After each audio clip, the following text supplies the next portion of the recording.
Hi, it's me, Nick. I am going to recap a story about my childhood that couldn't forget with my two friends. I'll never forget that night.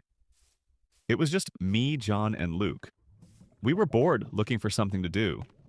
So we decided to sneak into our old school, San Mateo Academy, the one that's been abandoned for years. People said a student disappeared there during a blackout 5 years ago.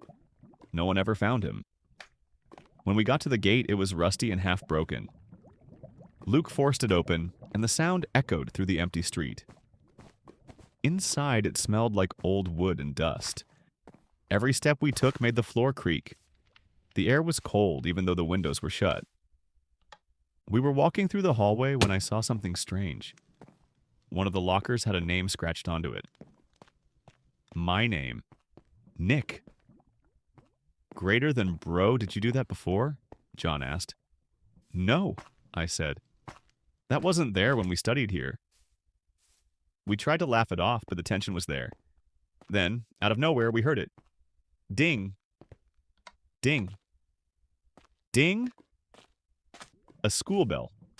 But every clock in the hallway was frozen at 3:15 p.m., the exact time the missing student vanished. John checked his phone. No signal.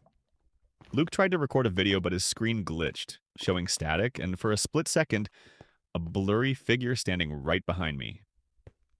We turned around. Nothing. Just shadows.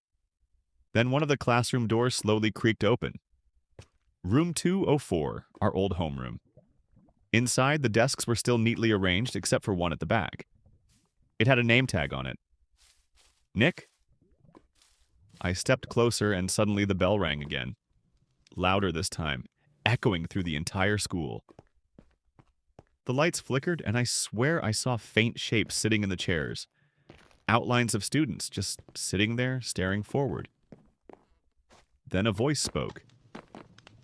Greater than class is not dismissed. It came from the teacher's desk. A pale figure in a torn uniform stood there, eyes dark and empty, holding a rusted bell. John screamed. Luke bolted for the door. I froze. The door slammed shut behind us. The last thing I saw before everything went dark was that pale hand reaching straight toward me.